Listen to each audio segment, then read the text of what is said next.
એકત્ર ફાઉન્ડેશન પ્રસ્તુત કરે છે ગુજરાતી ઓડિયો બુક્સ.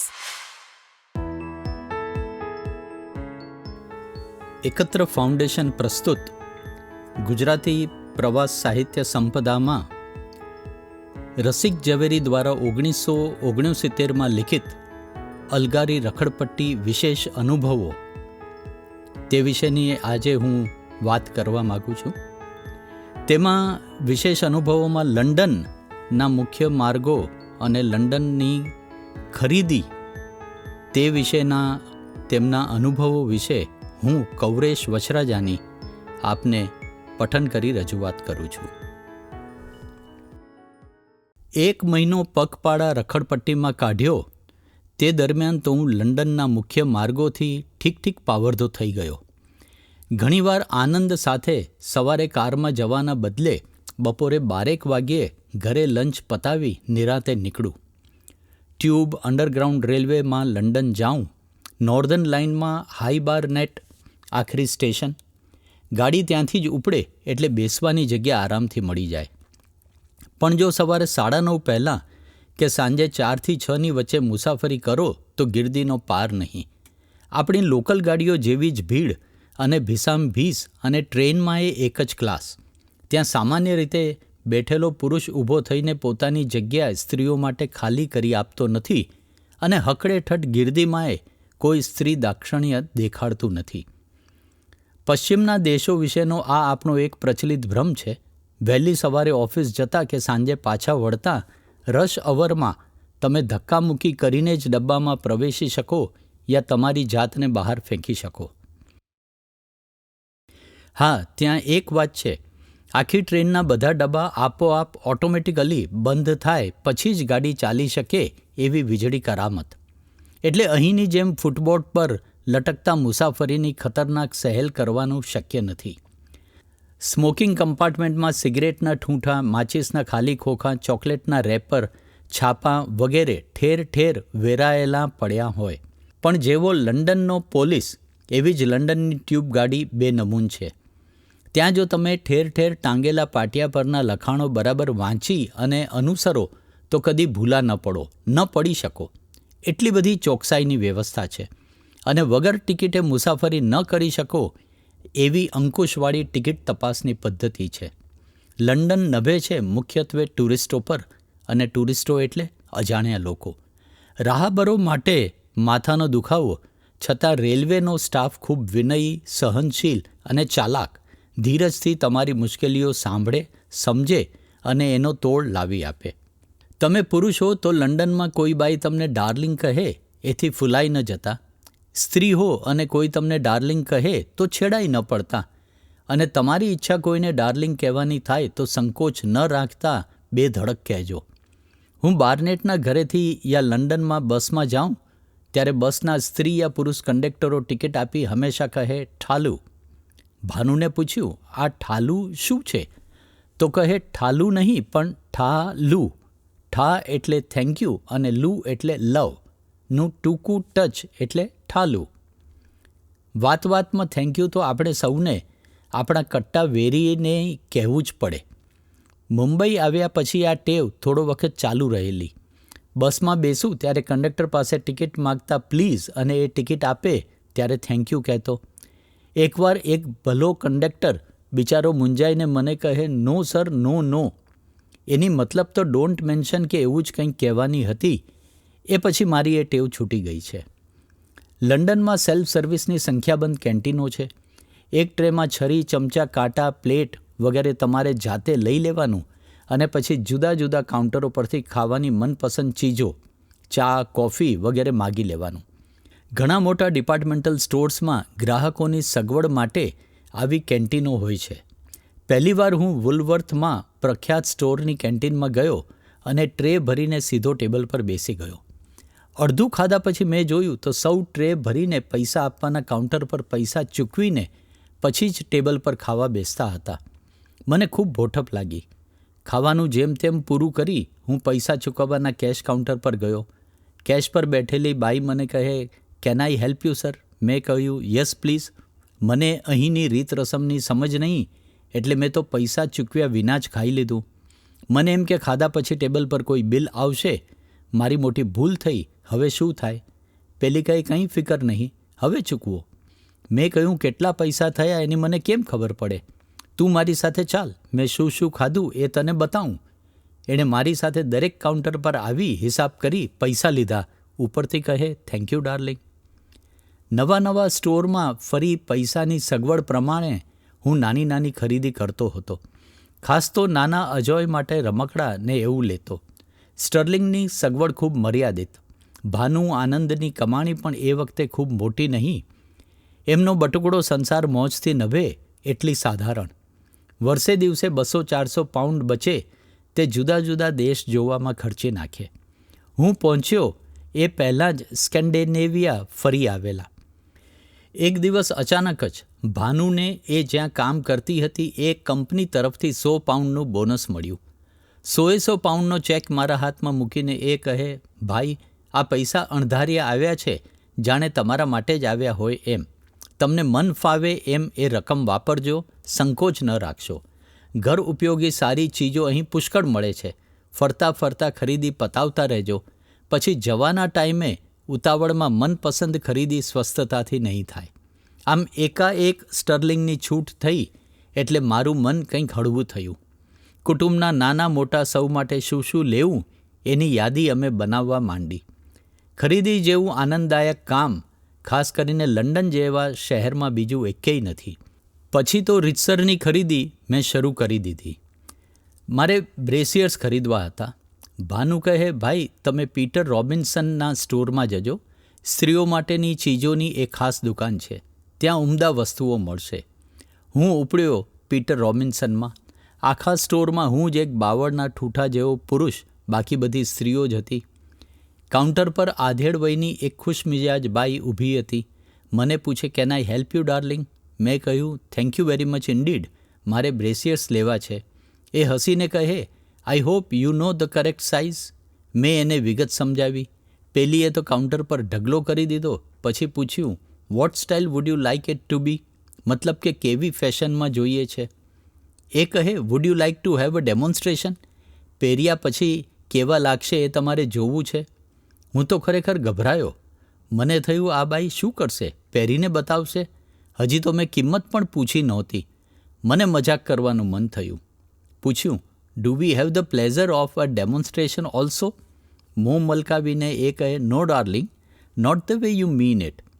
પછી ટપોટપ 3-4 પૂતળા કાઉન્ટર પર ગોઠવી એના પર બ્રેસિયર્સ ભરાવીને એણે મારી સામે જોયું. મેં કહ્યું, કેવી ફેશન સારી ગણાય એ તું જ પસંદ કરી આપ, પણ કિંમત શું છે? એ કહે, મેં બતાવ્યા એ સારામાં સારા છે, કિંમત 4 પાઉન્ડ. મેં કહ્યું, એટલા મોંઘા ના પરવડે મને.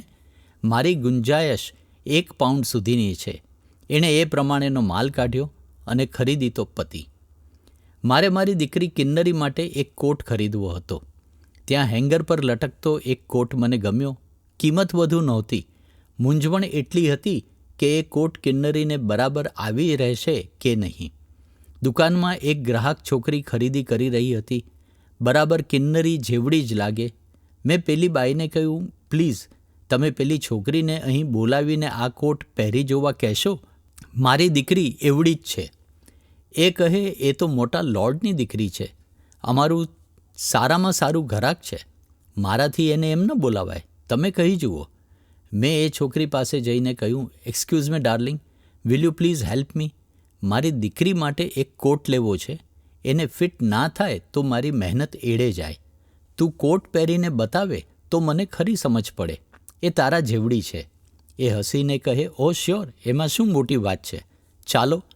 મેં પસંદ કરેલો કોટ તો મોટો નીકળ્યો, પણ પોતાને માટે જ ખરીદી કરતી હોય એમ એણે તો જુદી જુદી ફેશનના કોટ કાઢીને માંડ્યા પહેરવા. બીજીએ 2-3 સેલ્સગર્લ આવીને એની તૈનાતમાં હાજર થઈ ગઈ. મને પૂછે, શું કરે છે તમારી દીકરી? મેં કહ્યું, ભણે છે, કોલેજમાં છે. બધા કોટમાંથી એક પસંદ કરી કહે, આ કોટ સરસ છે, પ્યોર આયરિશ લિનન છે, ઇન્ડિયામાં પહેરવા કામ લાગે એવો લાઇટ છે. કિંમતનું લેબલ જોયું તો 25 ગિની. મેં કહ્યું, આટલો મોંઘો કોટ મને ના પરવડે. એ કહે, મોંઘો ક્યાં છે, ફક્ત 25 જ ગિની તો છે. એને મેં સમજાવ્યું કે આટલા સ્ટર્લિંગ એક કોટ ખરીદવાને મારી પાસે ફાજલ નથી. એ કંઈ જુદું જ સમજી. કહે, કંઈ ફિકર નહીં, મારી પાસે છે, હું તમને આપું. મેં કહ્યું, પણ તને પાછા આપવાની મારી પાસે સગવડ જોઈએ ને? એ કહે, ના આપશો પાછા, જસ્ટ ફોરગેટ અબાઉટ ઇટ. મારે કંઈ અહીં પૈસા નથી આપવા પડતા.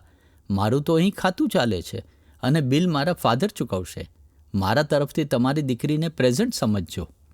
આ તો પેલા રાજા જેવી વાત થઈ. કોઈ કહે પ્રજા ભૂખે મરે છે, ખાવા ધાન નથી. રાજા કહે તો પછી લોકો ખાજા કેમ ખાતા નથી? છેવટે હું એને માંડ સમજાવી શક્યો કે એવું ના થાય. દુકાનમાં મેં માપ વગેરે લખાવ્યું અને બીજી કોઈ વાર આવી મને પરવડે એવો કોટ લઈ જઈશ એવો ગોટો વાળ્યો. દુકાનમાંથી મારી સાથે બહાર નીકળતા એ કહે, ચાલો આપણે આઈસ્ક્રીમ ખાઈએ. અમે સરસ કાફેમાં ગયા, આઈસ્ક્રીમ મંગાવ્યો, ખાધો. મેં પૈસા આપવા પાકીટ કાઢ્યું. એ કહે, ના ચાલે, તમારાથી પૈસા ન અપાય, તમે મારા મહેમાન છો. મેં કહ્યું, હું તારાથી મોટો. અમારા દેશમાં મોટા સાથે હોય ત્યારે દીકરીઓ બિલ ચૂકવે એવો રિવાજ નથી. એ નિખાલસ ભાવે ખડખડાટ હસી પડી. કહે, then let us have one more ice cream. આપણે બીજી એક પ્લેટ મંગાવીએ.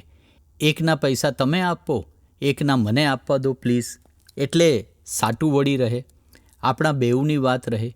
એની એવી મીઠી વાતનો ઇનકાર કરવાની મારી હિંમત ન ચાલી અને અમે બીજી પ્લેટ આઈસ્ક્રીમ મંગાવ્યો. એક સાવ અજાણી છોકરી જિંદગીમાં આમ વાલપ વરસાવીને વહી ગઈ. મારે માટે વેલ્વેટ કોર્ડનો એક કોટ ખરીદવો હતો. શોપિંગ સેન્ટરોમાં રખડતા એવા કોટ દુકાનોની કાચબારીઓમાં જોતો રહું, પણ સ્ટાઇલ અને કિંમતનો મેળ જામે નહીં. એક જ જાતના અને ફેશનના કોટ જુદા જુદા સ્ટોરમાં, કિંમત પણ હેરફેર. એક સારા સ્ટોરમાં કોટ જોયો, ગમ્યો, પહેરી જોયો, ફિટ આવ્યો. ભાનુ મારી સાથે હતી. મેં એને કહ્યું, કોટ તો લેવો જ છે, પણ પહેલાં થોડો ભાવતાલ કરી લઈએ. એ તો ગભરાઈને કહે, ઓહ ભાઈ, it is simply not done here. અહીં ભાવતાલ કદી ન થાય. મેં કહ્યું, તને ઓછપ લાગતી હોય તો તું જરા દૂર ઊભી રહે, મારે ખાતરી કરવી છે. મેં કાઉન્ટર પરની બાઈને કહ્યું, આ કોટ મને પસંદ છે, પણ કોટ ખરીદવાનું મારું બજેટ 4 પાઉન્ડનું છે અને તમારી કિંમત 5 પાઉન્ડની છે. તમને તકલીફ આપી માટે માફી ચાહું છું. મને થોભવાનું કહી એ ગઈ મેનેજર પાસે. પાછી આવી હસીને કહે, sir you can take it for your budget price. લઈ જાઓ 4 પાઉન્ડમાં. એમ મારો 1 પાઉન્ડ બચ્યો અને અહીં ભાવતાલ ન થાય તેનો ભ્રમ ભાંગ્યો. પછી તો ઘણે ઠેકાણે રકઝક કરીને ચીજો લીધી. લંડનમાં ભાવતાલ ન થાય એવું કંઈ જ નથી.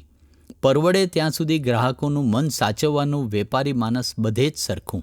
હા, ત્યાં સંખ્યાબંધ દુકાનો એવી છે જ્યાં ભાવતાલ કરવાની કલ્પના સુદ્ધા આપણે ન કરી શકીએ. પણ એમ તો અહીં મારા દેશમાં એ સેંકડો દુકાનો એવી છે જ્યાં એક જ દામથી ચીજો વેચાય છે. વિલાયતના લોકો અથડા છે. વિધિસરની ઓળખાણ ના થઈ હોય તો વાત તો ન કરે, પણ તમારી સાથે ડોકુએ ન ધૂણાવે એવી વાતો પ્રચલિત છે. ત્યાંની પ્રજામાં બેશક આપણને અથડાપણું લાગે, પણ એની ભીતરનું કારણ મને જુદું લાગ્યું છે. ત્યાંના લોકો ખૂબ કામઢાં છે. સમયને વેડફી દેવાનું ત્યાં કોઈને પોસાતું નથી. ફાલતુ વાતચીત માટે જાણે એમની પાસે સમય નથી. ખૂબ પ્રેમાળ પ્રજા છે. નવરાશની પળોમાં થાકેલા તનમનને આરામ આપવામાં અથવા તો બીજાની એવી આરામ પળોને ન છંછેડવામાં એ લોકો માને છે એવું મને લાગ્યું છે.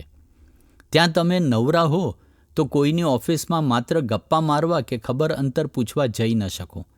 ભાનુ આનંદની કામકાજની જગ્યાએ બંને વખતના લંડનવાસ દરમિયાન આ રીતે હું કોઈ વાર ગયો નથી. એ માટે ત્યાં ફક્ત એક જ વાક્ય છે, એવું થાય જ નહીં. It is simply not done. તમારે નવરા ન બેસવું હોય ને કામ કરવું હોય તો તમારું મનપસંદ કામ કદાચ તમને ન મળે, પણ કામ શોધનારને કામ જરૂર મળી રહે. હોટલમાં વેઇટર તરીકે, વાસણો સાફ કરવા માટે, સેલ્સ ગર્લ કે ટાઈપિસ્ટ તરીકે, એમ મહેનતના કામ સરળતાથી મળી જાય. મહેનતાણું પણ આવા કામો માટે અઠવાડિયે 8-10 પાઉન્ડ મળી રહે. આ પ્રકારના કામ કરવામાં કોઈ ત્યાં આપણા દેશની જેમ નાનપ માનતું નથી. શ્રમનું ગૌરવ કામ કરનાર અને કરાવનાર બંને સમજે છે. મને થયું કે કંઈક કામ શોધું. સમય પસાર થાય અને થોડું રોકડ નાડુએ મળે. એક એમ્પ્લોયમેન્ટ એજન્સીમાં ગયો. ત્યાં મેનેજરને સમજાવ્યું કે ઘેર બેઠા કરી શકું એવું કંઈક કામ શોધું છું. મારા વ્યક્તિત્વને માપીને એ કહે, લિફાફા પર સરનામું સારા અક્ષરે લખી શકશો? એ તો મારું મનગમતું કામ હતું. મેં હા કહી એટલે એણે કહ્યું, એક લિફાફા પર સરનામું લખી બતાવો. મારા ચોખ્ખા અક્ષર અને સારી સુઘડતા જોઈ એ કહે, તમારું કામ ચોક્કસ છે.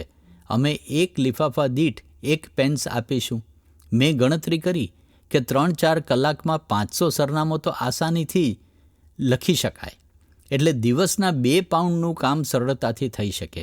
આનંદને વાત કરી. એ કહે, ભાઈ, તમે અહીં હરફા ફરવા અને આરામ કરવા આવ્યા છો, કામ કરવા નહીં. ઉપરાંત કાયદા પ્રમાણે તમે અમારા મહેમાન તરીકે આવ્યા છો, એટલે કામ કરી પૈસા પેદા ના કરી શકો. આપણે એવી પંચાયતમાં પડવું નથી.